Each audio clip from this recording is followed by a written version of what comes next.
በ2018 ዓ.ም በፕራይቬት የ12ኛ ክፍል ሀገር አቀፍ ፈተና መፈተን የምትፈልጉ ተማሪዎች አብዛኞቻችሁ በቴሌግራምም በዩቲዩብ ቻናላችንም በተደጋጋሚ ስለ ፕራይቬት ኢንትራንስ ኤግዛም ፈተና ስትጠይቁ ነበር። እናንተ ወደ ጠይቃችሁኝ ጥያቄ ሲሄድ የመጀመሪያው ፕራይቬት ለመሙላት ምን ዶክመንት ያስፈልጋል? ፎርሙ እንዴት ነው የሚሞላው? ሪሚዲያል እየተማር መሙላት ይቻላል ወይ? ፕራይቬት ከአንድ ጊዜ በላይ መሙላት ይቻላል ወይ? ምን አይነት ተማሪ ነው ፕራይቬት መሙላት የሚችለው? ሪሚዲያል ከመማርበት ዩኒቨርሲቲ ሆኜ ፕራይቬት መሙላት እችላለሁ? እንደገና ሪሚዲያል ኤግዛም ተፈትኜ ወደ ቤተሰብ ሲሄድ አካባቢ ሆኜ ኢንትራንስ ኤግዛምን በፕራይቬት መውሰድ እችላለሁ ወይ? ፕራይቬት የሚሞላበት ቀን መቼ ነው? ፕራይቬት ለመሙላት ክፍያው ስንት ብር ነው? ፕራይቬት ማለፊያውን ውጤት ስንት ይሆናል? ኢንትራንስ ኤግዛም መቼ ነው? ፈተናው ከዚህ ዓመት የ12ኛ ክፍል ተፈታኞች ጋር ተመሳሳይ ነው ወይ እያላችሁ በጣም በርካታ ጥያቄዎችን ጠይቃቸዋል።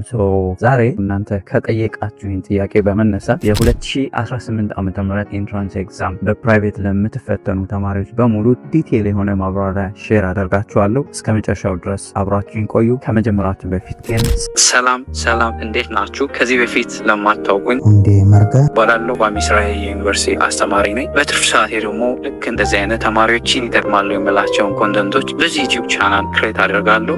ዩቲዩብ ላይ ልክ እንደዚህ አይነት ቁም ነገር አዘል መረጃዎችን ለማየት የሚመጡ ከሆነና ለዚህ ዩቲዩብ ቻናል አዲስ ከሆናችሁ ሰብስክራይብ በማድረግ ቤተሰብ ይሁኑ። ፋሚሊ የሆናችሁ ደግሞ ቪዲዮ ለሌሎች ተማሪዎች እንዲደርስ ላይክ፣ ሼር በማድረግ አስተያየት ካላችሁ ደግሞ ኮሜንት ሴክሽን ላይ አስቀምጡልን። 2018 ዓ.ም ፕራይቬት ሞልታችሁ ኢንትራንስ ኤግዛም ለመውሰድ የምትፈልጉ ተማሪዎች በሙሉ እንግዲህ ወደ ጥያቄዎቻችሁ ስንሄድ ጥያቄዎቻችን በሶስት ከፍየዋለሁ። ወደ መጀመሪያው ፓርት ስንሄድ ፕራይቬት ለመሙላት ምን ዶክመንት ያስፈልጋል የሚለውን እናያለን። እንግዲህ ፕራይቬት ለመሙላት የሚያስፈልጉ ዶክመንቶች አሉ። ከነዚህም ውስጥ እንግዲህ እዚህ ጋር እንደምታዩት ፕራይቬት ለመሙላት ፎርም መሙላት አለባችሁ። ኦንላይን ፎርም እና ይሄንን ኦንላይን ፎርም መሙላት አለባችሁ። እንግዲህ እዚህ እንደምታዩት እነዚህን ፎርሞች read carefully and understand the criteria and necessary documents then and continue ይላል። ግን ይሄንን carefully ካነበባችሁ በኋላ የሚያስፈልጉት ዶክመንቶች በሙሉ እዚህ ላይ አሉ። እዚህ ላይ ያሉትን መረጃዎች ካነበባችሁ በኋላ ነው ፎርሙ መሙላት እንችሉት ማለት ነው። በአጠቃላይ ግን የሚያስፈልጉ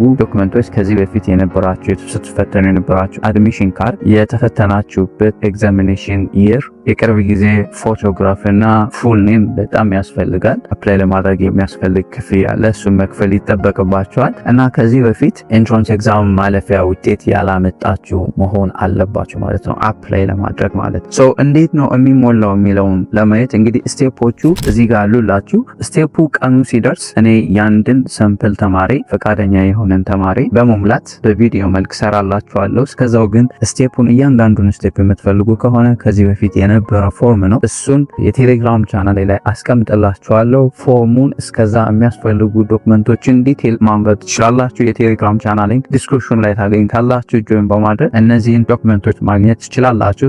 ፎርሙ እንዴት እንደሚሞላ እየሞላን ጊዜው ሲደርስ የምናይ ይሆናል ማለት ነው። ሌላው ሪሚዲያል እየተማርን ፕራይቬት መሙላት እንችላለን ወይ ነው? አዎ ይቻላል። ሪሚዲያል እየተማሩ ፕራይቬት መሙላት ይቻላል። ፕራይቬት ስትሞሉ ግን ካላችሁበት ዩኒቨርሲቲ ሆናችሁ ትሞላላችሁ። ኦንላይን ነው። የሚያስፈልጉት ዶክመንቶችና ክፍያውን ትፈጽማላችሁ። ከዛ በኋላ ወደ ቤተሰቦቻችሁ ምናልባት ከቤተሰቦቻችሁ ራቅ ያለ ዩኒቨርሲቲ ካላችሁ ወደዛ ሄዳችሁ የምትፈተኑ ይሆናል ማለት ነው። ፕራይቬት ሁለቴና ከዛ በላይ መሙላት ይቻላል?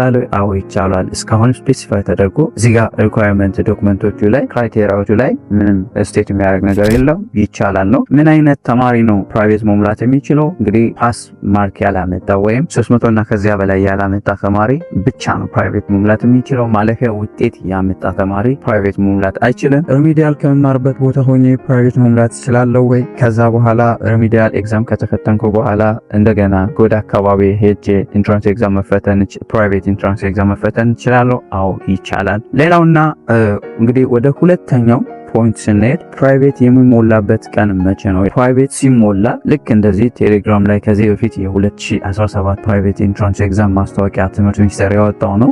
ፕራይቬት እስከመቼ እንደሚሞላ ይፋ ያደርጋል። የዛኔ ይፋ ሲደረግ ነው መሙላት የሚቻለው ማለት ነው። ድረገጹ ይሄ ነው። register eas.et/online ነው። ይህን በመጠቀም በኦንላይን ነው መሙላት የሚቻለው ቀኑ ሲገለጥ ማለት ነው።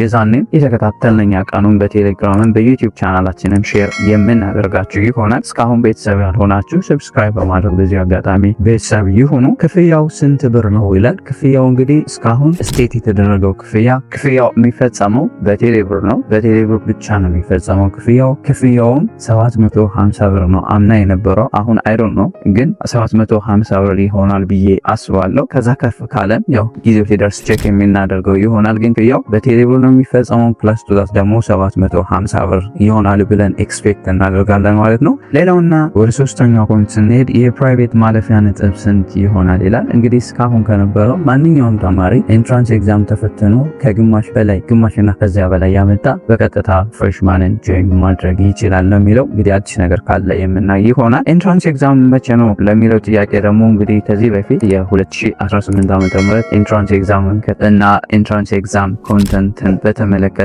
ከዚህ በፊት የሰራሁት ቪዲዮ አለ። ይህንን ቪዲዮ ዲቴል የሆነ ማብራሪያ ያለው ይህንን ቪዲዮ ሪከርታችሁ እንድታዩት ከመንድ አደርጋችኋለሁ። በዛውም ኤንትራንስ ኤግዛም ኮንተንቱ ምን እንደሆነ አንደርስታንድ ማድረግ ስለምትችሉ ማለት ነው። ሶ ይህንን ቪዲዮ ኤንትራንስ ኤግዛም መቼ እንደሆነና ኤንትራንስ ኤግዛም የምትፈተኑት ፈተና ኮንተንቱ ምን እንደሚይዝ ይህን ቪዲዮ ማየት ትችላላችሁ ማለት ነው። ሌላው እንግዲህ የፕራይቬት ፈተና ከዚህ ዓመት 12ኛ ክፍል ተፈታኞች ጋር ተመሳሳይ ነው ወይ ነው? እንግዲህ ፈተናው ተመሳሳይ ነው። ከዚህ በፊት በነበረው ትሬንድ ስንሄድ ለፕራይቬትም ለሬጉላርም ተብሎ የሚከፋፈል ትሬንድ የለም። ሶ ዊ ሆፕ ተመሳሳይ እንደሚሆን። ሶ በዚህ ምክንያት የ2018 ዓ.ም ኤንትራንስ ኤግዛም ፈተናን ኤግዛም ኮንተንት እና ኤግዛም ዴት እንድታዩት ሪከመንድ አደርጋችኋለሁ። ይሄን ቪዲዮ የ2018 ዓ.ም ኤንትራንስ ኤግዛም ኮንተንትስ ኤንድ ኤግዛም ዴትስ ዝርዝር መረጃ የሚል ይሄ ተምኔል አለው። ሶ ይሄን ቪዲዮ እንድታዩት ሪከመንድ አደርጋችኋለሁ። እንግዲህ በ2018 ዓ.ም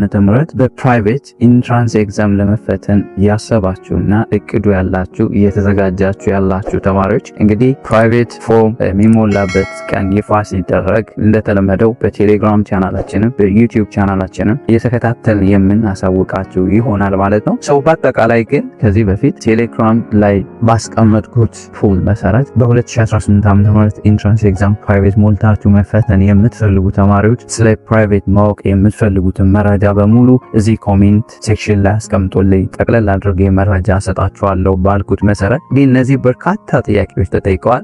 ከነዚህ ውስጥ ሰመራይዝ አድርጌ ዛሬ የመለስኩላችሁ ይህንን ይመስላል። ምናልባት አልተመለሰልንም ያልገባን ጥያቄ አለ ብታብራራለን የምትሉ ካላችሁ ዩቲዩብ ኮሜንት ሴክሽን ላይ በቴሌግራም ቻናላችንም ኮሜንት በማድረግ መጠየቅ ትችላላችሁ። እንግዲህ እያንዳንዱን ከዚህ በፊት የወጡትን ፎርም ክራይቴሪያዎቹን እያንዳንዱ በፎቶ መልኩ የቴሌግራም ቻናል ላይ ያስቀምጥላችኋለሁ። እነሱን በማየት ቅድመ ዝግጅት እንድታደርጉ ሪከመንድ አደርጋችኋለሁ። አይ ሆፕ በደንብ ጠቃሚ እንደሆነ ተስፋ አደርጋለሁ። ጥያቄያችሁን መልሻለሁ ብዬ አስባለሁ። ተመሳሳይ ይዘት ያላቸው ጥያቄዎች ብዙ ስላሉ ጠቅለል አድርጌ ነው ጥያቄያችሁን የመለስኩት። ጠቃሚ ሆኖ ካገኛችሁትና ለዚህ ዩቲዩብ ቻናል አዲስ ከሆናችሁ ሰብስክራይብ በማድረግ ቤተሰብ ሆኑ። ፋሚሊ የሆናችሁ ደግሞ ቪዲዮውን ላይክ፣ ሼር በማድረግ ለሌሎች ተማሪዎች እንዲደርስ አድርጉ።